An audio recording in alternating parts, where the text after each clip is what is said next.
The stench of lye soap had become so familiar that Penelope Mercer no longer noticed how it burned her nostrils, but she could not ignore the way her hands trembled as she wrung out the heavy cloth for what felt like the 1,000th time that morning. The floorboards of the Silver Dollar Saloon stretched endlessly before her, each plank a testament to the mud and filth tracked in by miners and gamblers who never gave a second thought to the woman on her knees scrubbing away their carelessness. It was 1882 in Yuba City, California, and Penelope had been working these floors for 3 years now, ever since her father died, leaving nothing but debts that somehow became her burden to bear. Her knuckles were split and bleeding again, the raw flesh exposed where the skin had worn away from the constant friction of brush against wood, soap against skin. She was 22 years old, and her hands looked like they belonged to a woman twice her age. The saloon owner, a portly man named Henderson, who smelled of cigars and whiskey, paid her barely enough to rent a tiny room above the general store and keep herself fed on bread and whatever vegetables she could afford. There was never enough left over for the gloves she desperately needed, never enough for anything but survival. The morning sun slanted through the grimy windows, illuminating dust motes that danced in the stale air. Penelope sat back on her heels for just a moment, pressing one raw hand against her lower back, where an ache had settled deep into her bones. Her dark hair, once glossy and well-kept, hung in a limp braid down her back. Her dress, faded blue calico that had been mended so many times the original fabric was hard to distinguish from the patches, clung to her thin frame. She had not eaten since yesterday afternoon. The saloon doors swung open with a creak that made her flinch. She kept her eyes down, focusing on the floorboards, knowing that some men took a woman's direct gaze as an invitation she had no interest in offering. Boots crossed her field of vision, well-worn leather but clean, with spurs that jingled softly with each step. These boots stopped right at the edge of her scrubbing. "Pardon me, miss," a voice said, deep and careful, the kind of voice that seemed to consider each word before speaking it. "I am looking for Henderson. Is he about?" Penelope glanced up, squinting against the sunlight behind the stranger. He was tall, with broad shoulders that filled out his dusty brown shirt. His hat cast his face in shadow, but she could see a strong jaw and what might have been concern in the set of his mouth. "He will not be down for another hour at least," she said quietly, her voice hoarse from disuse. She spoke to so few people these days. The cowboy tilted his head, and now she could see his eyes, a startling gray-green like the Sacramento River on an overcast day. He was looking at her hands where they rested on the brush, and she saw something flicker across his face. Before she could pull them out of sight, he crouched down to her level, balancing easily on the balls of his feet. "Those look painful," he said simply. Penelope felt heat rise to her cheeks. Shame, she recognized, though she had no reason to feel ashamed of honest work. "They are fine," she said, reaching for the brush again. His hand, calloused but gentle, covered hers before she could grasp it. The touch sent a shock through her system, and she jerked back instinctively. He raised both hands in a peaceful gesture, his expression apologetic. "I meant no offense," he said. "But miss, those hands need tending, not more scrubbing." "I have work to finish," Penelope said, hating the way her voice wavered. "Henderson will dock my pay if I do not complete the floors before opening." The cowboy was quiet for a moment, his eyes moving across her face in a way that made her feel truly seen for the first time in months. Not assessed like a piece of property or dismissed like part of the furniture, but seen as a person. "What is your name?" he asked. "Penelope Mercer." "Miss Mercer, my name is Thomas Morrison. I am meant to meet Henderson about working security here at the saloon." He paused, seeming to make a decision. "But I find I am not much interested in working for a man who lets his employees hurt themselves for his profit." Penelope stared at him. "I do not understand." Thomas Morrison stood, extending his hand to her. "Let me help you up." She hesitated, then placed her damaged hand in his. His fingers closed around hers with a care that made her throat tight. He drew her to her feet with easy strength, and she swayed slightly, dizzy from rising too quickly on an empty stomach. His other hand moved to her elbow, steadying her. "When did you last eat?" he asked. The question was so unexpected that she answered honestly. "Yesterday." Something hardened in his expression, a muscle jumping in his jaw. He looked around the empty saloon, then back at her. "Come with me." "I cannot," she protested. "I must finish." "Henderson can scrub his own floors," Thomas said firmly, "or he can wait until he finds someone else to exploit. You are coming with me to get breakfast." "I do not know you," Penelope said, but her protest was weak. The promise of food made her head swim. "That is true," Thomas acknowledged. "But I give you my word that I mean you no harm. I only want to see you fed and those hands properly bandaged. After that, if you want to come back here and scrub floors, that is your choice. But at least you will have made it on a full stomach." Penelope looked into those steady gray-green eyes and saw no deception there, no hidden motive, only genuine concern. It had been so long since anyone had shown her kindness that she found herself nodding before she could think better of it. Thomas smiled then, and it transformed his whole face. He was handsome, she realized with a start, not in the polished way of the gamblers who passed through town, but in a weathered, honest way that spoke of hard work and open skies. He could not have been much older than her, perhaps 25 or 26. He guided her toward the door, his hand light on her elbow. As they passed the bar, he grabbed a towel hanging from a hook and gently wrapped it around her hands. The fabric was rough but clean, and she was grateful for the barrier between her raw skin and the world. The morning air hit her face like a blessing. Yuba City was already stirring to life, with shopkeepers opening their doors and early risers heading to their various employments. Thomas led her down the main street to a small restaurant she had passed 1,000 times but never entered. The painted sign read, "May's Kitchen," and the smells drifting from within made Penelope's stomach clench with hunger. A bell chimed as they entered. The interior was simple but clean, with checkered curtains on the windows and tables covered in worn but spotless cloths. A woman with steel gray hair and a kind face emerged from the back, wiping her hands on her apron. "Thomas Morrison, as I live and breathe," she said warmly. "I heard you were back in town." "Good morning, May," Thomas said, removing his hat. "I am hoping you can help me. This is Miss Penelope Mercer, and she is in need of a good meal and some medical attention." May's sharp eyes took in Penelope's appearance in an instant, and her expression shifted to one of maternal concern. "Oh, honey," she said softly, "come sit down. Let me see what we are working with here." Penelope found herself guided to a chair near the window. Thomas took the seat across from her, while May disappeared into the back. She returned moments later with a basin of warm water, clean cloths, and a tin that Penelope recognized as salve. "Let me see those hands," May said gently.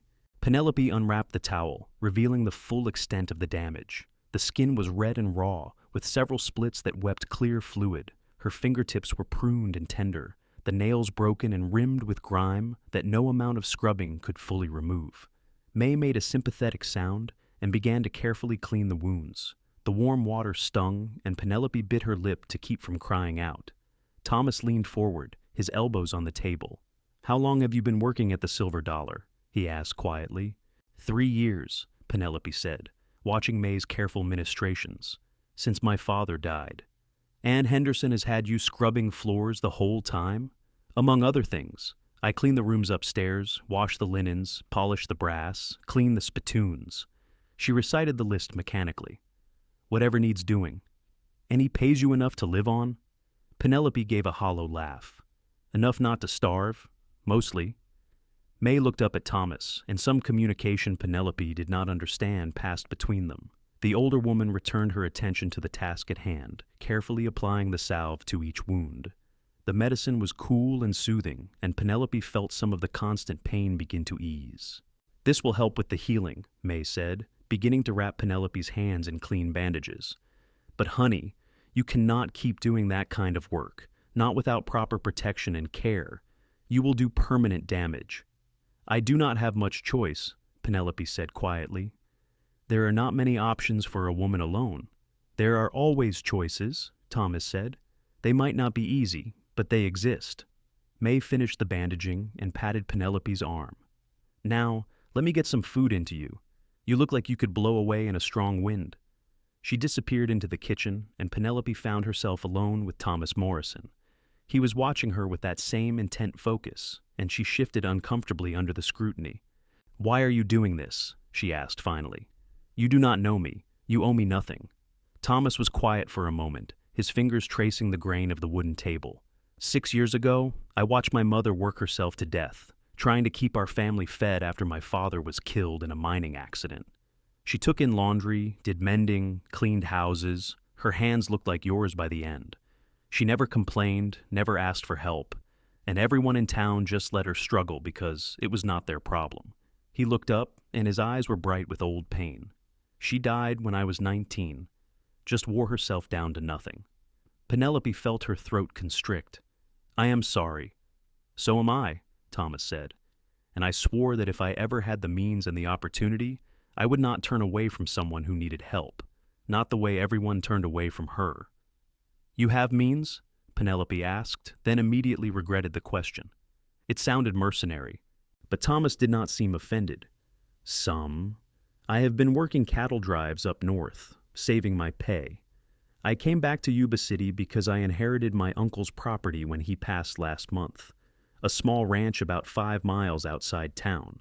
Nothing fancy, but it is mine, and it is a place to build something.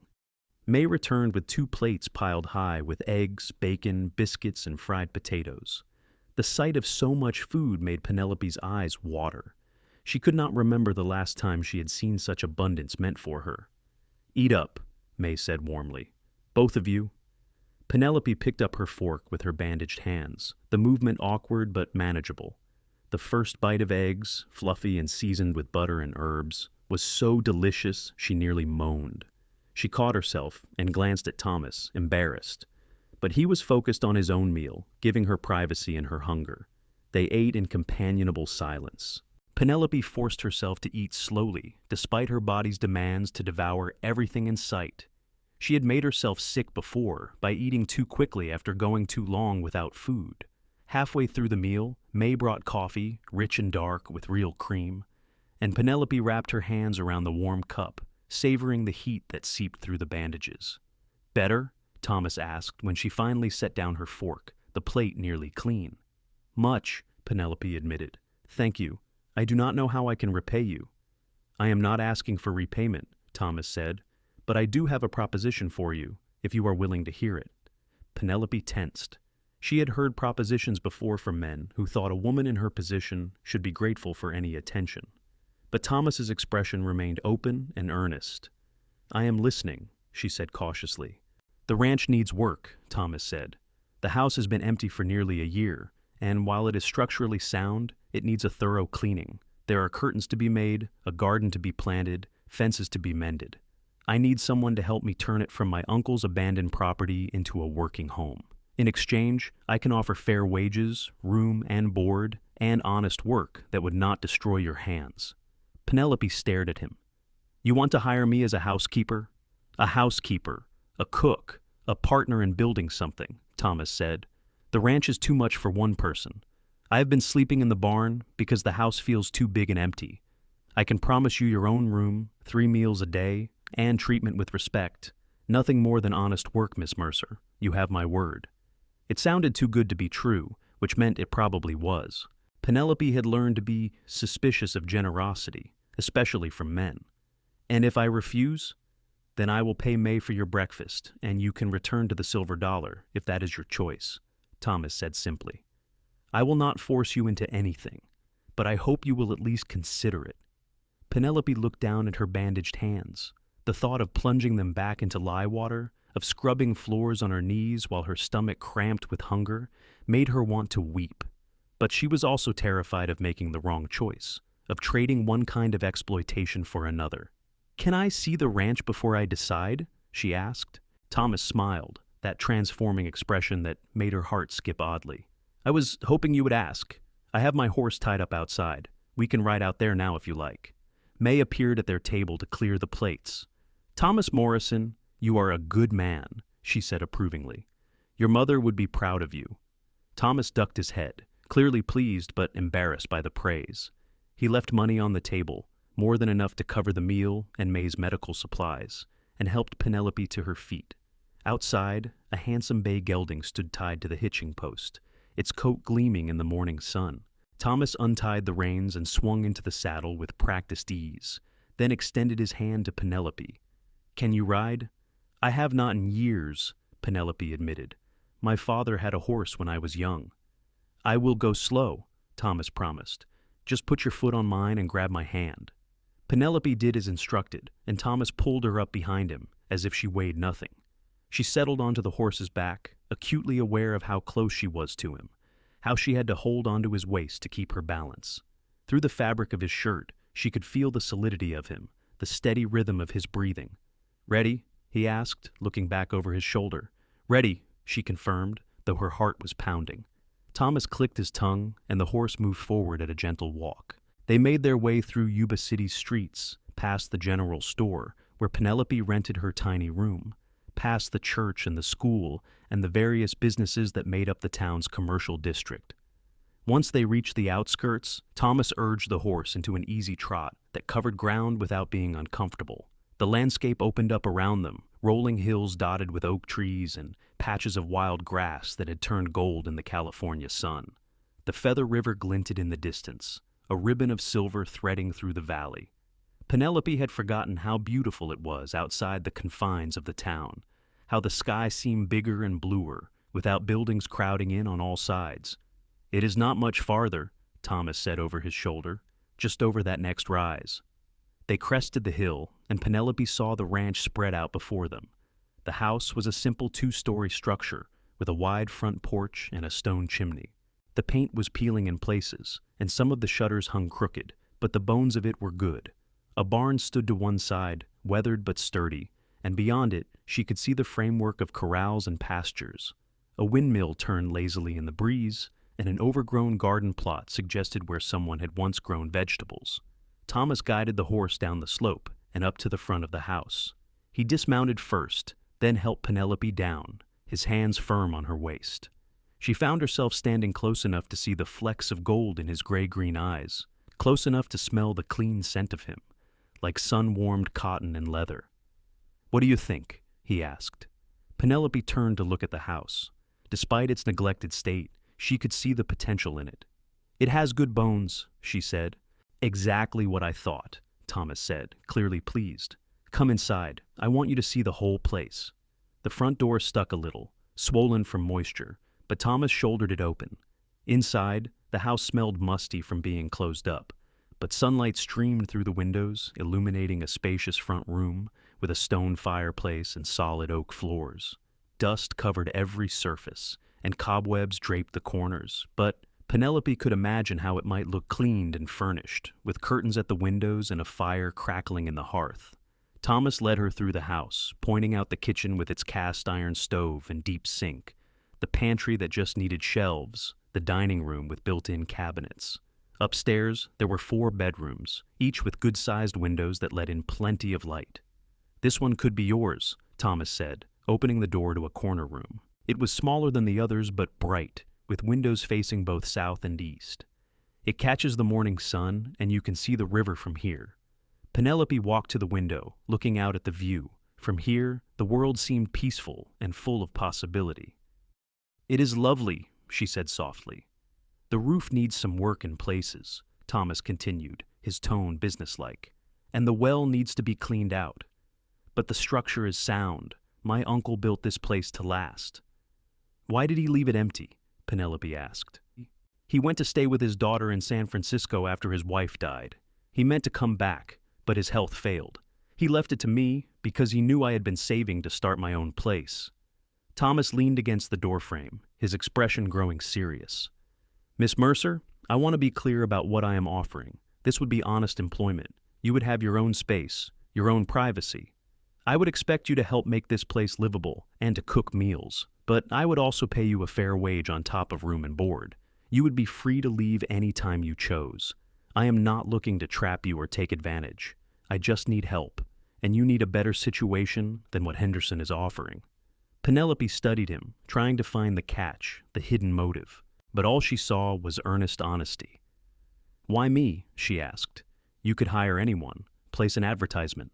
"Because I watched you scrubbing those floors with hands that should have been wrapped and rested, and you did not complain. Because when I offered help, you were suspicious but willing to listen. Because May trusts you enough to clean your wounds with her good supplies, and May is an excellent judge of character." He paused. "And because everyone deserves a chance to have something better, Miss Mercer. I needed someone to give me that chance once. Now I am in a position to offer it to someone else." The sincerity in his voice made Penelope's eyes sting with tears she refused to shed. She had been alone for so long, fighting for every scrap of survival, that she had forgotten what it felt like to have someone see her struggle and care about it. "What would my wages be?" she asked, trying to be practical. Thomas named a figure that was 3 times what Henderson paid her. At her shocked expression, he added, "That seems fair for the amount of work that needs doing, and once the place is in order, we can renegotiate based on ongoing responsibilities." Penelope thought about her tiny room above the general store, about Henderson's leering glances and the way her hands bled into the scrub water. She thought about the empty feeling in her stomach that had become so constant she barely noticed it anymore. Then she looked around the bright bedroom with its view of the river and thought about what it might feel like to have a real home again. "I accept," she said quietly. "When would you want me to start?" "Today, if you are willing," Thomas said. "We can ride back to town, collect your things, and I can settle matters with Henderson." "Settle matters?" Penelope felt a flutter of anxiety. "He will be angry that I am leaving without notice." "Let me worry about Henderson," Thomas said firmly. "You do not owe him anything beyond the work you have already done. Certainly not advance notice when he would not give you the same courtesy if he decided to dismiss you." They rode back to Yuba City with Penelope's heart alternating between hope and fear. What if this was a mistake? What if she was trading one bad situation for another? But when she thought about Thomas's steady presence, his genuine concern, she found it hard to believe he meant her harm. They stopped first at the general store. Penelope's room was accessed by an outside staircase, which meant she did not have to face the shopkeeper's nosy questions. Her possessions fit into a single worn carpet bag, 2 spare dresses as faded as the one she wore, some underthings, a brush with half its bristles missing, a small daguerreotype of her parents on their wedding day. Looking at how little she had accumulated in 22 years made her throat tight. Thomas carried her bag without comment, tying it behind his saddle. Then they made their way to the Silver Dollar. It was open now, with the usual midday crowd of miners and drifters drinking away their pay. Henderson stood behind the bar, his face already flushed with whiskey despite the early hour. He spotted Penelope immediately. "Where the hell have you been?" he demanded. "Those floors are only half done, and the upstairs rooms are a disaster." Thomas stepped forward, placing himself slightly in front of Penelope. "Mr. Henderson, Miss Mercer is here to inform you that she will no longer be working for you." Henderson's eyes narrowed. "That right? And who the hell are you?" "Thomas Morrison. I am offering Miss Mercer employment at my ranch." "Well, she cannot just quit," Henderson blustered. "She owes me notice. She owes me for the work not finished today." "She owes you nothing," Thomas said, his voice still calm, but with an edge now. "In fact, by my calculation, you owe her for the work she has already done today before I interrupted her. I would say 2 hours of labor at least." Henderson laughed, an ugly sound. "I am not paying her for half-finished work. If she wants to run off with some cowboy making promises he cannot keep, that is her lookout, but she will not get another penny from me." Penelope expected Thomas to argue, but instead he simply reached into his pocket and pulled out some coins. He counted out exact change and set it on the bar. "This is what you owe Miss Mercer for this morning's work. If you choose not to pay it, I will file a complaint with the town council about your business practices." "The council would not care about a girl who scrubs floors," Henderson sneered. "Perhaps not," Thomas agreed. "But they might care about a business owner who does not pay his employees and who keeps his establishment running through exploitation. I imagine some of your other workers might have similar complaints if someone gave them the opportunity to voice them safely." Henderson's face went purple. "Are you threatening me?" "I am simply stating facts," Thomas said. "Now, are you going to pay Miss Mercer what you owe, or do I need to pursue this through official channels?" For a long moment, Henderson glared at both of them. Then, with a savage movement, he swept the coins off the bar. They scattered across the floor, ringing as they rolled. "There is your money. Now get out of my establishment, both of you." Penelope started to bend down to collect the coins, but Thomas caught her arm. "Leave them," he said quietly. He reached into his pocket again and pulled out paper money, which he pressed into her bandaged hand. "This more than covers what he threw on the floor. We are done here." As they turned to leave, Henderson called after them. "You will regret this, girl. Come crawling back in a week when you realize what kind of man you have thrown your lot in with." Penelope felt Thomas tense beside her, but he did not rise to the bait. He simply guided her out of the saloon and back into the sunlight. Only when they reached his horse did he speak. "I am sorry you had to endure that." "It was not your fault," Penelope said. "And thank you for standing up to him. No one has ever done that for me before." Thomas helped her mount the horse, then swung up in front of her. "You should not have to face men like that alone," he said. "Everyone deserves someone in their corner." As they rode out of Yuba City for the second time that day, Penelope allowed herself to lean against Thomas's back, to draw comfort from his solid presence. The morning had been a whirlwind, her entire life changing in the space of a few hours. It was terrifying and exhilarating in equal measure. When they reached the ranch, Thomas helped her down and retrieved her carpetbag. "Let me show you where everything is," he said. "You can settle into your room, and then we can make a plan for what needs to be done." He led her back upstairs to the corner bedroom. In the time they had been gone, nothing had changed, but it felt different now that it was actually hers. Thomas set her bag on the floor near the window. "I have been sleeping in the barn," he said. "There are some blankets and pillows in the chest at the foot of my uncle's bed. You are welcome to whatever you need. Tomorrow we can go into town and buy proper bedding and whatever else you require." "I can manage with what is here," Penelope said, not wanting to be an expense. "I am sure you can," Thomas said gently. "But that does not mean you should have to. Part of your wages is ensuring you have what you need to do your work properly. That includes a comfortable place to sleep." He left her then to settle in, and Penelope stood in the center of her new room, trying to process everything that had happened. This morning she had been scrubbing floors with bleeding hands, and now she was standing in a sunlit bedroom that was hers, in a house that felt like it could become a home, working for a man who treated her with more kindness than anyone had in years. She found the chest Thomas had mentioned and pulled out blankets that smelled of cedar and lavender. Someone, probably Thomas's aunt, had packed them carefully to keep them fresh. Penelope made up the bed, her bandaged hands clumsy but determined, and then stood back to survey her work. It was not fancy, but it was clean and comfortable, and it was hers. A soft knock on the door made her turn. Thomas stood in the doorway, holding a pitcher of water. "I thought you might want to wash up," he said. "The well water is clean and cold. There is a basin in the washstand." "Thank you," Penelope said, taking the pitcher. Their fingers brushed, and she felt that same shock of awareness she had experienced earlier. Thomas cleared his throat. "I was thinking, if you're not too tired, we could make a list of what needs to be done and prioritize. That way, we have a plan moving forward." "I would like that," Penelope said. "I am not used to being idle." They went downstairs to the kitchen, and Thomas pulled out paper and a pencil. Together, they walked through the house room by room, noting what needed cleaning, what needed repair, what supplies they would need. Penelope found herself relaxing as they worked, appreciating how Thomas listened to her suggestions and treated her input as valuable. "The stove needs to be cleaned and tested before I can cook on it," she said, examining the cast iron monster with a critical eye. "And we will need to stock the pantry: flour, sugar, salt, coffee, lard, vegetables if we can get them, or seeds to plant." "Make a complete list," Thomas said. "We will go to town tomorrow and get everything you need." As the afternoon wore on, they continued their inventory. Penelope felt a spark of something she had not experienced in a long time: excitement. This house could be beautiful. It could be comfortable and welcoming, and she would be the one to make it that way, using skills she had developed but never been appreciated for. "We should think about livestock," Thomas said as they examined the barn and outbuildings. "I have enough saved to buy a small herd of cattle and some chickens, maybe a milk cow. The pastures need work, but they are serviceable." "Chickens would be wonderful," Penelope said. "Fresh eggs, and we could raise some for meat." "Consider it done," Thomas said, making a note on his growing list.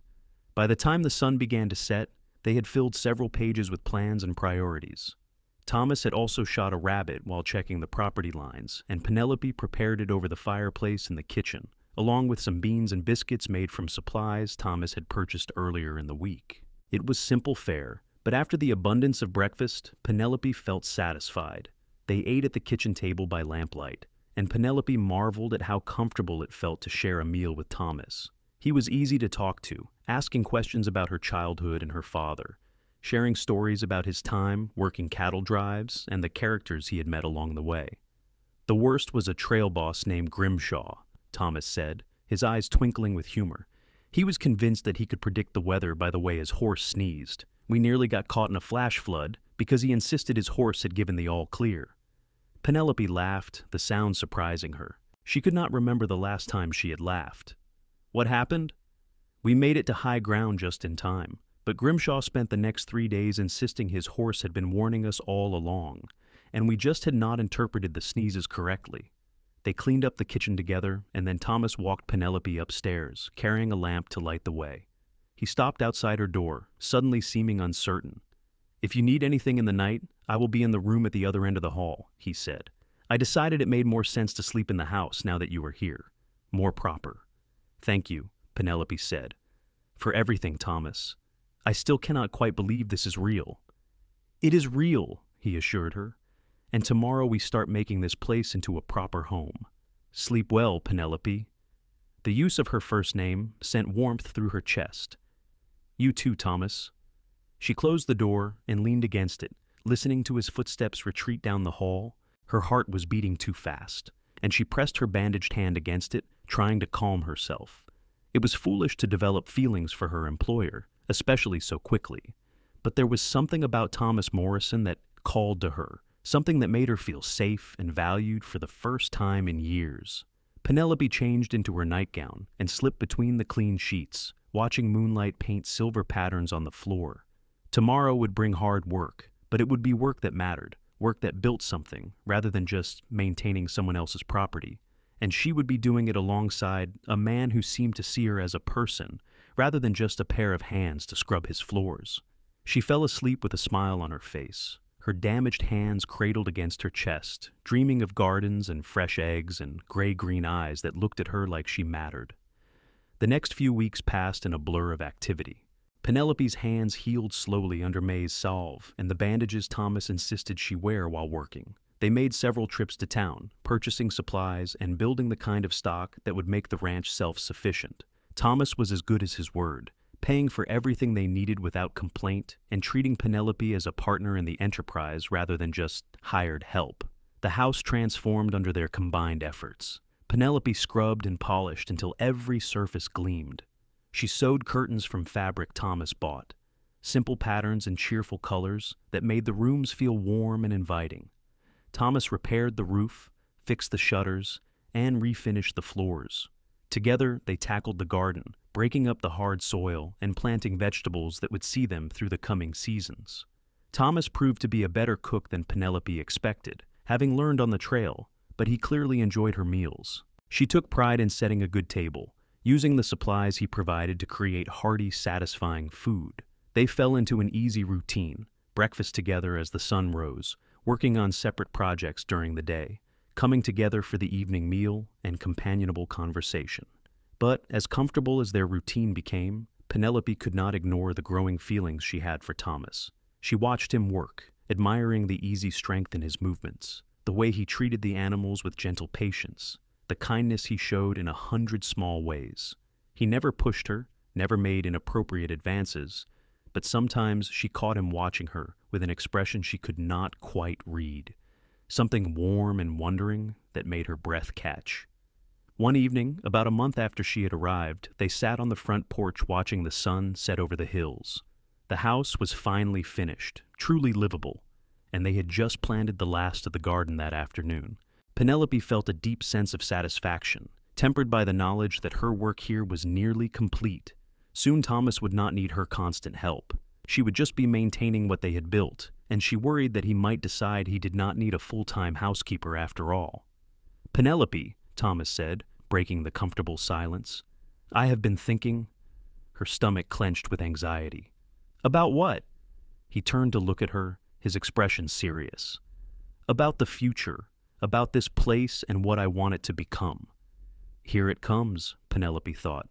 He was going to tell her that he no longer needed her services, that she should look for other employment. She braced herself for the rejection. "I want to build something lasting here," Thomas continued. "Not just a ranch, but a real home, a place where family can grow and thrive."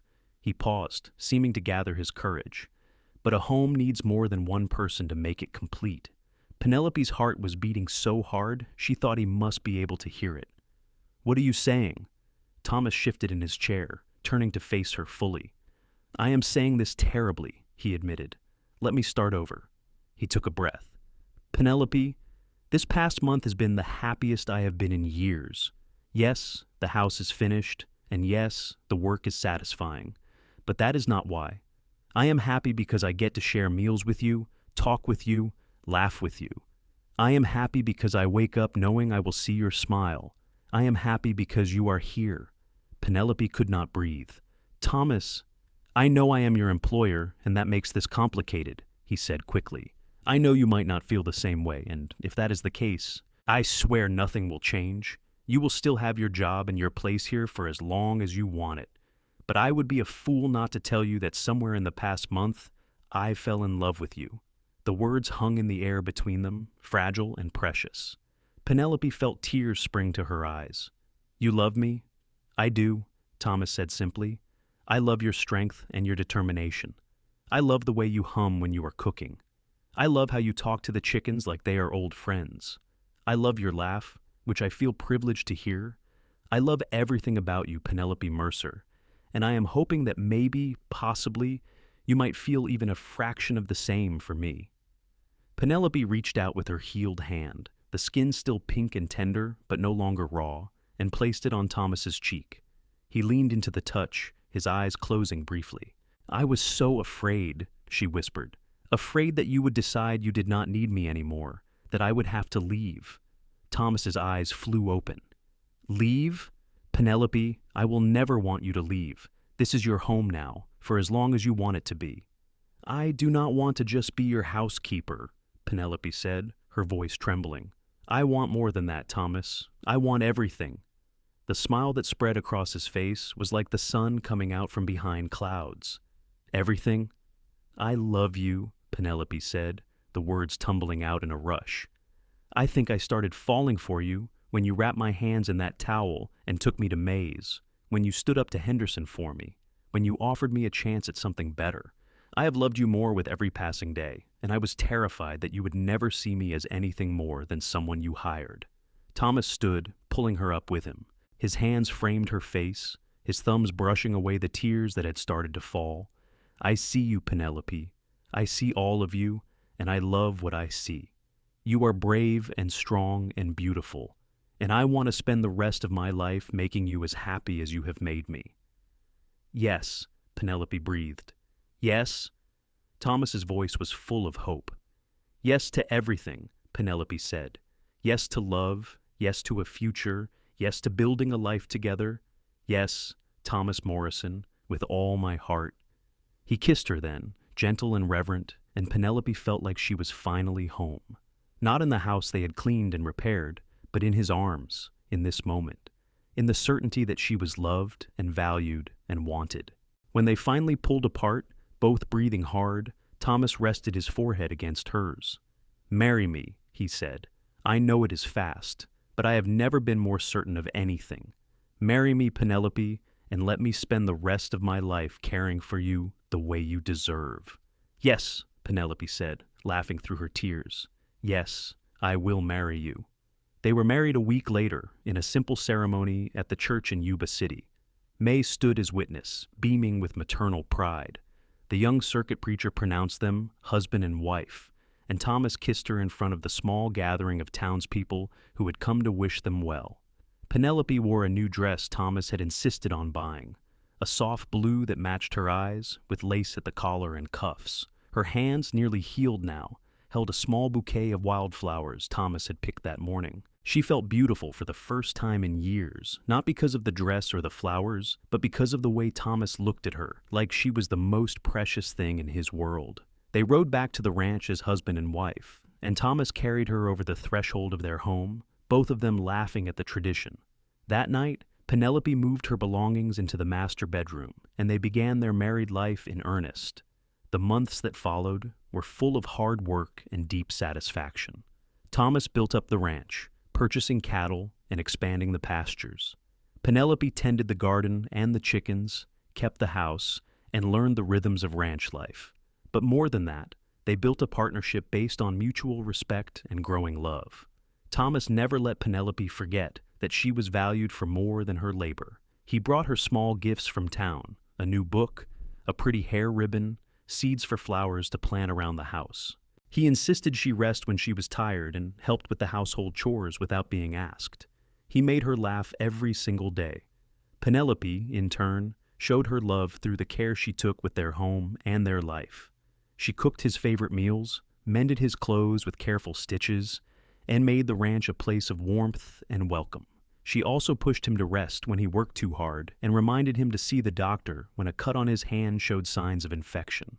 But it was in the quiet moments that their love truly flourished. Sitting on the porch in the evening, her head on his shoulder, reading aloud to each other by lamplight, working side by side in the garden, hands in the same soil, dancing in the kitchen to no music but their own humming. These were the moments Penelope treasured, the ones that proved her life had truly changed. By Christmas, Penelope suspected she was pregnant. She waited until she was certain, then told Thomas on a snowy December evening as they sat by the fire. His joy was immediate and overwhelming, lifting her off her feet to spin her around despite her laughing protests. "We are going to have a baby," he kept repeating, wonder in his voice. "Penelope, we are going to be parents." "We are," she confirmed, happiness bubbling up inside her. "Are you happy?" "Happy?" Thomas set her down gently, his hands moving to her still flat stomach. "I am beyond happy. I am blessed. You have given me everything, Penelope. A home, a purpose, love, and now a child. I do not know what I did to deserve you." "You saw me," Penelope said simply. "When everyone else looked past me or through me, you saw me and decided I mattered. That is what you did to deserve this, Thomas. You chose kindness when you could have chosen indifference." Their son was born in late summer of 1883, a healthy boy with his father's gray-green eyes and his mother's dark hair. They named him James, after Thomas's father, and he became the center of their world. Thomas was a devoted father, rising for nighttime feedings and walking the floor with the baby when he cried. Penelope watched him with their son and fell even more deeply in love with her husband. The ranch prospered. Thomas's hard work and careful management paid off, and they were able to hire a ranch hand to help with the growing herd. Penelope balanced motherhood with her other responsibilities, often carrying James in a sling while she tended the garden or prepared meals. May became a frequent visitor, doting on the baby and becoming like the mother Penelope had lost. When James was 2, Penelope became pregnant again. This time, she gave birth to a daughter they named Ruth, after Thomas's mother. The little girl had her father's build and her mother's bright smile, and she completed their family in a way Penelope had not known was possible. Life was not without its challenges.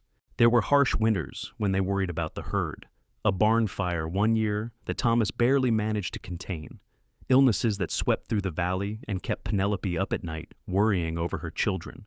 But they faced everything together, their partnership growing stronger with each trial overcome. On their 5th anniversary, Thomas surprised Penelope with a gift, a beautiful wooden sign he had carved and painted himself. It read, "Morrison Ranch established 1882, and featured 2 interlocking M's surrounded by a decorative border. He hung it over the front gate, and Penelope cried when she saw it. "This is ours," Thomas said, pulling her close. "Everything we built together. This ranch, this life, this family. It all started with you, Penelope." "It started with you," she corrected. "You were the one who walked into that saloon and saw a woman who needed help. You were the one who offered me a chance at something better."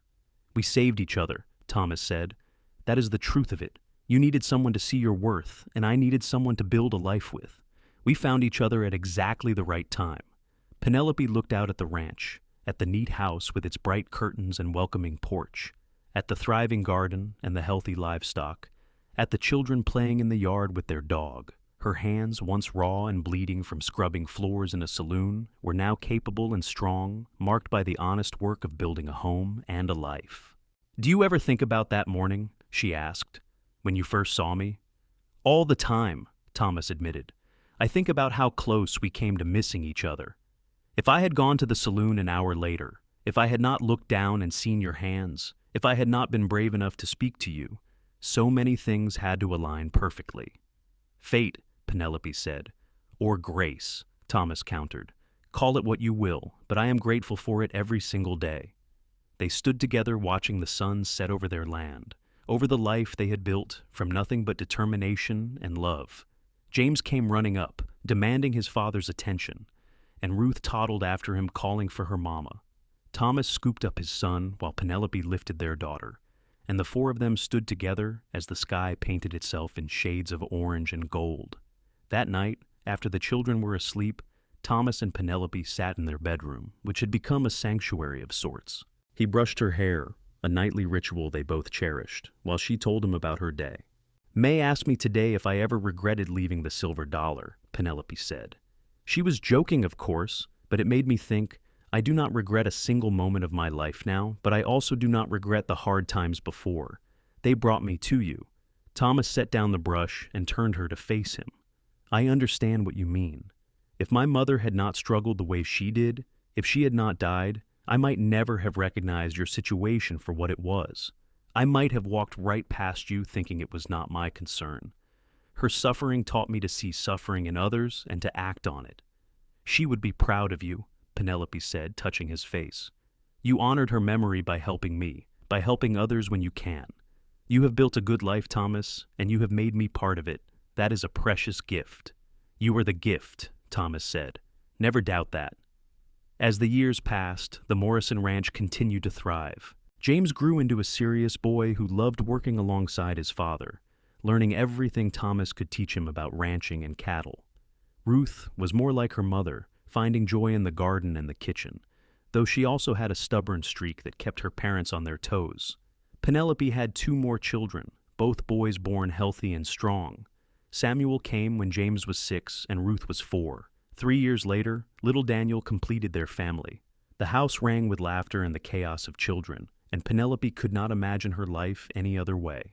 Thomas expanded the ranch operations, buying adjoining land when it became available, and building a reputation as a fair employer and honest businessman. He hired more ranch hands as needed, always treating them with the same respect he showed everyone. Several times he gave jobs to people in desperate situations, remembering how one chance had changed his own life. May remained a close friend and beloved grandmother figure to the children.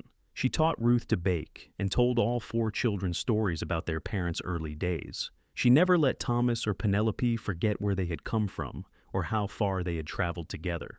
On their 10th anniversary, Thomas took Penelope back to Yuba City. They walked past the Silver Dollar, which was under new management after Henderson had drunk himself to death 3 years prior. The new owner had repainted the building and hired staff at fair wages, and Penelope felt a sense of peace knowing that the place no longer represented suffering for those who worked there. They visited May's kitchen, where the older woman fussed over them and refused payment for their meal. Then Thomas led Penelope to a small shop she had never noticed before. I want to show you something, he said, his eyes twinkling with secret knowledge. Inside, a jeweler displayed his wares in neat cases. Thomas spoke quietly to the man, who disappeared into the back and returned with a small box. Thomas opened it to reveal 2 matching gold wedding bands, simply designed but beautiful. We never had proper rings, Thomas said. I want to change that. Penelope looked at the rings, then at her husband. Thomas, I know we do not need them, he interrupted gently. But I want you to have something that shows the world you are loved and cherished. I want everyone who sees these rings to know that you are my wife and I am your husband, and that we chose each other. So they bought the rings, and Thomas slipped one onto Penelope's finger while she did the same for him. The jeweler smiled at them, recognizing true love when he saw it.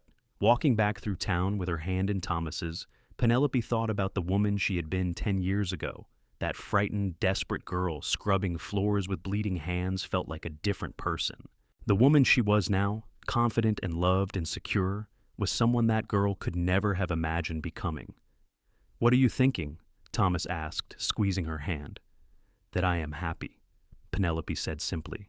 That I love our life, that I love you more than I knew it was possible to love someone. The feeling is entirely mutual, Thomas assured her. You have made me happier than I ever dreamed possible, Penelope. You and our children are my whole world. They rode back to the ranch as the sun began to set, and Penelope felt the same sense of homecoming she experienced every time they crested that familiar hill and saw their land spread out before them. The house looked welcoming, with lamplight glowing in the windows. She could see their children playing in the yard, supervised by the eldest ranch hand who had become like family. That night, after the children were in bed and the house was quiet, Thomas and Penelope sat on the front porch as they had done countless times before. But this time, they held hands with matching gold bands catching the moonlight. "Do you remember what I said to you that first day?" Thomas asked. "In the saloon?" Penelope thought back. "You said my hands looked painful.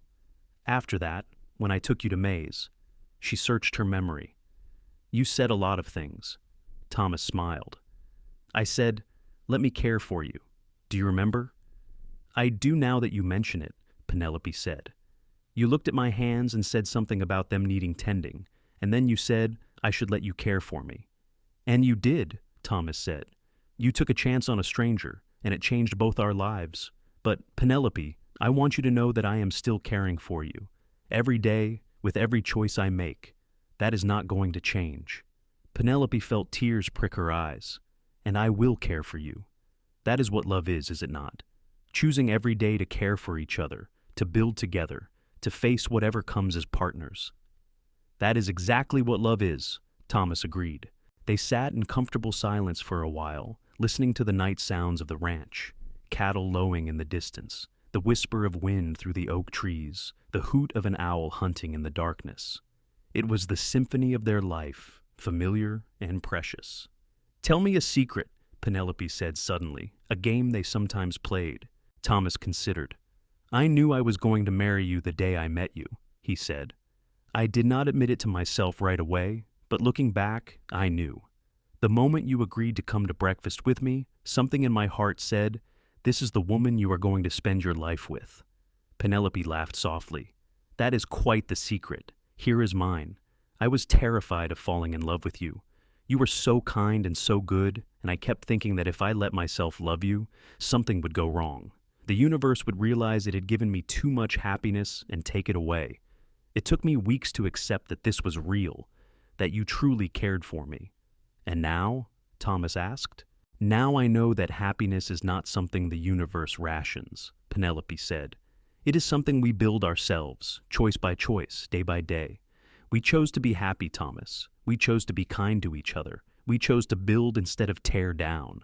And those choices created this beautiful life we have." Thomas brought her hand to his lips, kissing the gold band on her finger. "I love you, Penelope Morrison." "I love you, Thomas Morrison," she replied, "with everything I am." The years continued to pass, each one bringing new challenges and new joys. James, at 16, was already a skilled rancher, taking on more responsibility and showing leadership that made his father proud. Ruth, at 14, had become an excellent cook and was beginning to express interest in opening a restaurant someday, inspired by May.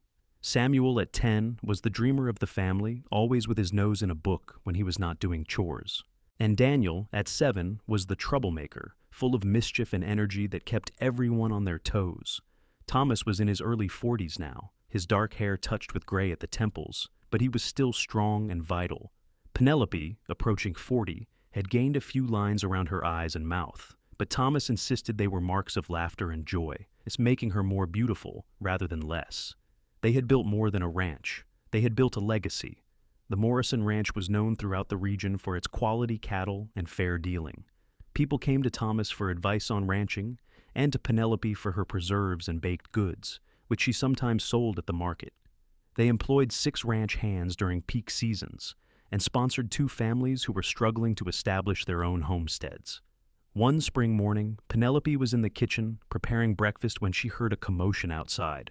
Through the window, she saw a wagon pulling up to the house. Thomas was already striding out to meet it, and she recognized the driver as Fletcher, one of their ranch hands. Curious, Penelope wiped her hands and went to the door. Fletcher was helping a young woman down from the wagon, and Penelope's breath caught. The woman was painfully thin, dressed in rags, and her hands were wrapped in dirty bandages. Thomas looked back at the house, his eyes finding Penelope's. In that moment, they shared an understanding. History was repeating itself, giving them a chance to pay forward the kindness that had changed their lives. Fletcher found her on the North Road, Thomas said as Penelope approached. She collapsed from exhaustion. The young woman looked up, her eyes hollow with fear and desperation. "I am sorry," she whispered. "I did not mean to be any trouble." "You are not trouble," Penelope said firmly, taking the woman's arm. "Come inside. Let us get you cleaned up and fed. What is your name?" "Sarah," the woman said. "Sarah Bennett."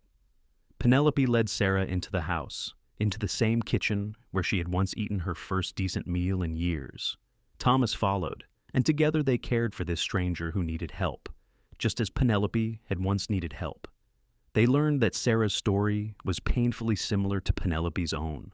A father who died leaving debts, an employer who exploited her, hands damaged from harsh work. As Penelope cleaned and bandaged Sarah's hands, using the same techniques May had taught her, she felt the circle completing itself. "You do not have to go back," Penelope said gently.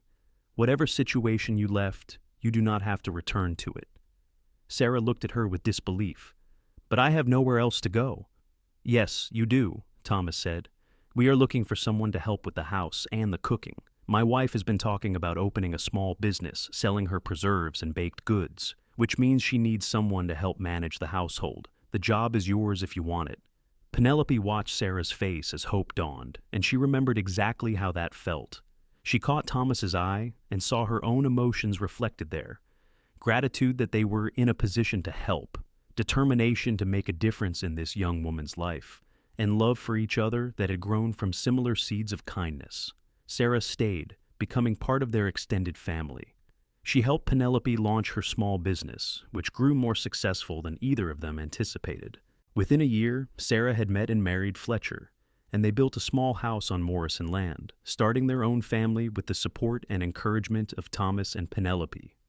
On their 20th anniversary, Thomas and Penelope stood on their front porch watching their grandchildren play in the yard. James had married and had 2 children of his own. Ruth was engaged to the son of a merchant in town, planning a summer wedding. Samuel was away at school, studying to become a teacher. Daniel, at 17, was working the ranch and courting a girl from church. "We did well," Thomas said, his arm around Penelope's waist. "We did," she agreed, leaning into him. "Better than I ever imagined possible." "Do your hands still hurt?" he asked, a question he had posed countless times over the years. Penelope looked at her hands, strong and capable, marked by work, but not damaged by it. The scars from her days at the Silver Dollar had faded to thin white lines, barely visible. "No," she said, "they have not hurt in years."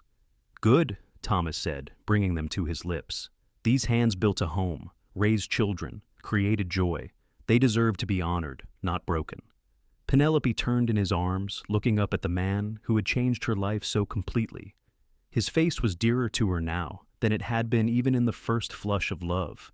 Every line, every gray hair, every mark of their years together was precious. "I would do it all again," she said. "Every struggle, every hard day, every moment of fear and uncertainty. I would do it all again for the chance to have this life with you." "As would I," Thomas said, "though I wish I could have spared you the pain." "The pain taught me to appreciate the joy," Penelope said, "and the joy is so much sweeter because I know what the alternative looks like." They kissed then, 20 years of love and partnership, in that single gesture. Their grandchildren's laughter rang out across the yard. Sarah called out that dinner was ready. The ranch hummed with life and purpose around them. Thomas had asked to care for Penelope when her hands were raw from scrubbing floors, and she had let him. But in truth, they had cared for each other, building a life neither could have created alone. They had taken brokenness and made it into beauty, desperation and transformed it into hope, loneliness and woven it into family. As they walked into their home, surrounded by the sounds of the people they loved, Penelope sent up a silent prayer of gratitude for second chances, for kindness freely given, for a cowboy who had seen a woman in need and decided to help, for love that had grown from small seeds into something magnificent. This was happiness, she thought, not the absence of struggle, but the presence of love, not perfection, but partnership, not ease, but purpose. And it was more than enough. It was everything. That evening, after the family had eaten and scattered to their various activities, Thomas and Penelope took their customary walk around the property. It was something they did several times a week, checking on the livestock and the land, but also stealing time alone together. "I have been thinking," Thomas said as they walked hand in hand past the barn, "about legacy and what we are leaving behind." "Our children?" Penelope suggested. "Yes, but more than that. I am thinking about the ripples we create. We helped Sarah, and now she and Fletcher are building something good. Our children have all learned to see people as individuals worthy of respect and dignity. James treats his ranch hands the same way I do. Ruth talks about opening a restaurant that would employ women who need honest work. Samuel wants to teach because he believes education can lift people out of poverty. Even Daniel, young as he is, has a generous spirit." "We raised them well," Penelope said with pride. "We did. But I am saying it is more than that. The kindness I showed you did not end with us. It spread outward, touching everyone we have touched. That is legacy, Penelope. Not just what we build, but how we teach others to build." Penelope considered this. "So, every act of kindness creates more kindness, like throwing a stone into water and watching the ripples spread." "Exactly," Thomas said. "I think about that scared, desperate woman I met 20 years ago, and then I look at you now. Confident, successful, generous. You have touched so many lives, Penelope, all because someone gave you a chance." "You gave me a chance," she corrected. "And someone gave me one too," Thomas reminded her. "The trail boss who hired me when I was 19 with no experience. He could have chosen someone more skilled, but he took a chance on me because I was willing to work hard. That job gave me the skills and the savings I needed to claim my uncle's ranch. Without that chance, I would not have been here to meet you." They walked in silence for a while, following the familiar paths around their land. The moon was full, illuminating the landscape in silver light. In the distance, they could hear cattle settling for the night, and the soft hooting of owls beginning their hunts. "I want to do more," Penelope said suddenly. "We have been blessed with success. I want to use it to create more chances for others." Thomas looked at her with interest. "What are you thinking?" "I am thinking about all the women like I was, trapped in situations where they are exploited and have no way out. What if we created a place where they could come, even temporarily? A place where they could heal, learn skills, get back on their feet." Thomas stopped walking, turning to face her fully. "You are talking about a charitable home." "I suppose I am," Penelope said. "We have the resources now. We have the experience of knowing what helps and what does not. Sarah has proven that giving someone a real chance, not just charity but actual opportunity, can change everything." A slow smile spread across Thomas's face. "I love this idea. We could use the old foreman's cabin, fix it up. It is close enough for supervision, but far enough for privacy. We could hire someone to run it, or Sarah might be interested. She understands what it is like to need help. We could teach them skills," Penelope continued, warming to the theme. "Cooking, sewing, bookkeeping, things that would help them find good employment. And we could help them find positions when they are ready, use our connections." "We could start small," Thomas said. "Help 1 or 2 women at a time, learn what works, and grow from there." They talked long into the night, planning and dreaming, their enthusiasm building with each idea. By the time they returned to the house, they had the skeleton of a plan that excited them both. Over the next year, they brought their vision to life. The old foreman's cabin was renovated into a comfortable small house. Sarah agreed to oversee the program, her own experience making her perfect for the role. Word spread carefully through networks of churches and charitable organizations that the Morrison Ranch offered a safe place for women in desperate circumstances. The first woman they helped was a widow with 2 small children who had been working in a laundry for starvation wages. Penelope taught her to make preserves and bake, and within 6 months, the woman had saved enough to open her own small bakery in a neighboring town. She wrote to Penelope regularly, letters full of gratitude and joy at her new independence. Others followed. Some stayed only weeks, others months. Each one left with new skills, restored confidence, and connections to honest employment. The program grew, and within 5 years, they had helped over 30 women rebuild their lives. Penelope found deep satisfaction in this work. Each woman she helped felt like a younger version of herself being given the chance she had received.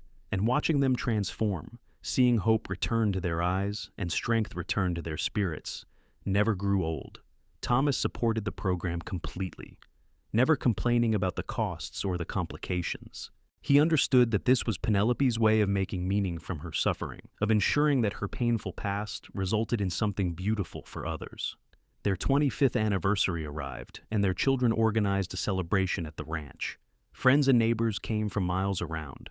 May, now in her 70s but still spry, baked an enormous cake. The women they had helped over the years sent letters and small gifts, their words of thanks bringing tears to Penelope's eyes. As the party wound down and guests began to depart, James pulled his parents aside. "Ruth and I have been talking," he said, his sister nodding in agreement beside him. "We want to continue what you have started, the program helping women. When the time comes, we want to ensure it continues." "We have already spoken with Samuel and Daniel," Ruth added. "We all agree. This is part of the Morrison legacy, and we want to preserve it." Thomas looked at Penelope, and she saw tears in his eyes. "That makes us very proud," he said, his voice rough with emotion. "Both of you, all of you." "You taught us that success means nothing if we do not use it to help others," James said. "That is the lesson that matters most." That night, lying in bed with Thomas's arms around her, Penelope reflected on how far they had come. From a single act of kindness in a saloon to a thriving program that had changed dozens of lives. From two damaged people finding each other to a family committed to spreading compassion. "Are you happy?" Thomas asked, his voice soft in the darkness. "Completely," Penelope said. "I have everything I ever wanted and things I did not know to want. How could I be anything but happy?" "No regrets?" "Not a single one," she said firmly. "Well, perhaps one tiny regret." Thomas propped himself up on his elbow, concerned. "What is that?" Penelope smiled mischievously.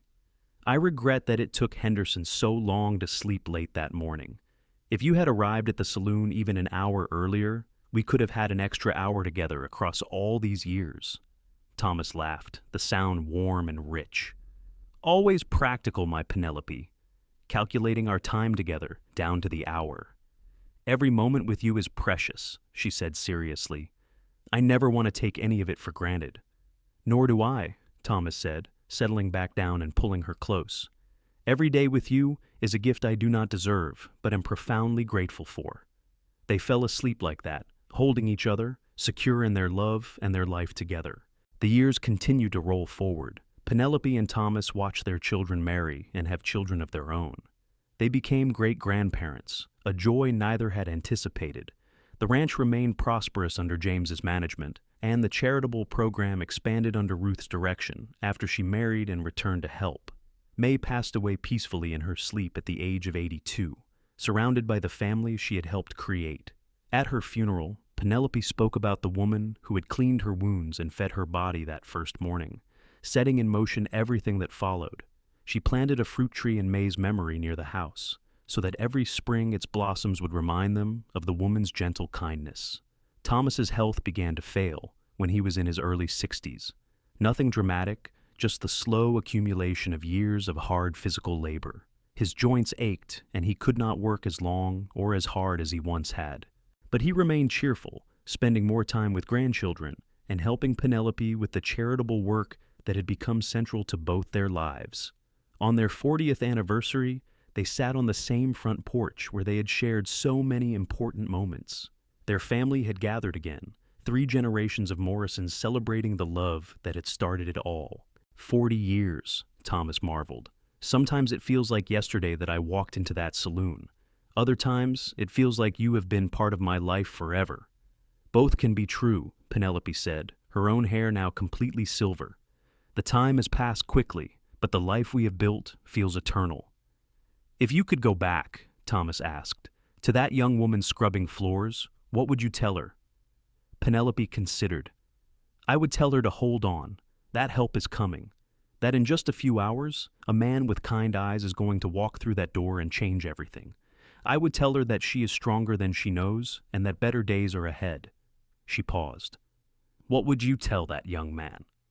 "I would tell him to trust his instincts," Thomas said, "to not walk past suffering when he has the power to help. I would tell him that the bravest thing he will ever do is offer kindness to a stranger. And I would tell him that the woman he is about to meet will make him happier than he ever imagined possible. They sat in comfortable silence, watching the sun set over the land they had built together. Penelope's hands, which had once been raw and bleeding, now rested peacefully in Thomas's. Those hands had built so much: a home, a family, a legacy of kindness that would outlive them both. "I love you," Penelope said, the words as true now as they had been the first time she spoke them. "I love you," Thomas replied, his voice full of 40 years of devotion. "Always have, always will." As the evening deepened and their family gathered around them, Penelope thought about the thread of kindness that connected everything. Thomas had offered to care for her when she was broken, and she had accepted. Together, they had built a life of meaning and purpose, raising children who understood the value of compassion, helping dozens of women find their way to better lives, and proving that love could heal even the deepest wounds. Her hands no longer hurt, her heart was full, and the man beside her, who had seen her value when no one else did, remained the greatest blessing of her life.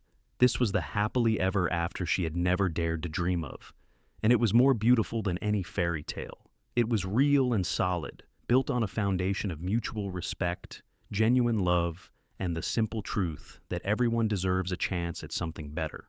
Thomas had given her that chance 40 years ago, and she had taken it.